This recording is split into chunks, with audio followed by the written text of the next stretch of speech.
কাল আমাদের সহযোদ্ধা কুমিল্লা জেলা ছাত্র কল্যাণের সভাপতি, সে শুধুমাত্র ছাত্রদল নেতা ব্যাপারটা এমন না, সে একটা স্টুডেন্ট ওয়েলফেয়ার অর্গানাইজেশনেরও প্রেসিডেন্ট ছিল। প্রচন্ড সম্ভাবনাময় একজন মেধাবী তরুণ। তাকে হারিয়ে আমি তার পলিটিক্যাল সহযোদ্ধা, আমি তার অগ্রজ এবং আমি তার ক্যাম্পাসের বড় ভাই। সেই হিসাবে আমার মতো জগন্নাথ বিশ্ববিদ্যালয়ের 20,000 শিক্ষার্থীর হৃদয়ে রক্তক্ষরণ হচ্ছে। আমরা অবিলম্বে কালক্ষেপণ না করে প্রশাসনের প্রতি আমরা আস্থা রাখতে চাই এবং প্রশাসনের উদ্দেশ্যে বলতে চাই, যত দ্রুত সম্ভব জুবায়েরের হত্যাকারীদের শুধু গ্রেপ্তার না, গ্রেপ্তারপূর্বক দৃষ্টান্তমূলক শাস্তি দ্রুত নিশ্চিত করা হোক, যেন পরবর্তীতে ছাত্রদের গায়ে আওয়ামী ফ্যাসিজমের মতো কেউ আঘাত আনার আগে কলিজা কেঁপে ওঠে।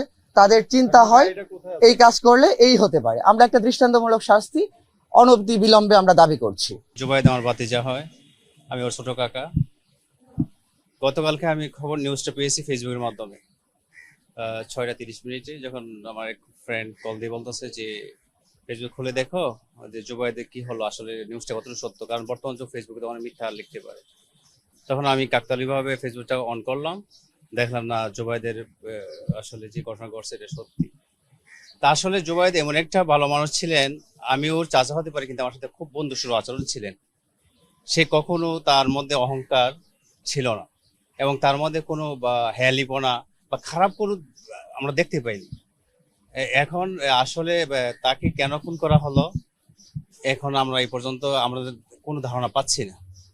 কেউ বলে যে আপনি নিজে, আমরা ফেসবুকে জানতে পারলাম যে যাকে সে পড়াইতেন তাকে নাকি আরেকজনও পড়াইতেন, যে ওই বয়ফ্রেন্ড ছিল।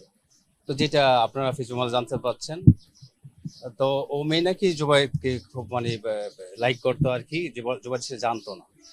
তো ওকে খুন করার বা কেন খুন করলেন, যেটা মেয়ের ভাষ্য মতে ফেসবুক থেকে পাইলাম, আসলে আমরা মেয়ের মুখ থেকে শুনিনি, পুলিশ থেকে শুনি, ফেসবুক মাধ্যমে জানতে পারলাম যে যে ছেলের হিংসা হচ্ছে ওর প্রতি, যে আমি ওকে অনেকদিন ধরে মানে লাইক করি, আর সে তাকে যদি আমার গার্লফ্রেন্ড লাইক করে তাহলে তার হিংসা থেকে হয়তো যতটুকু অনুভব করা যাচ্ছে এটা হতে পারে আর কি।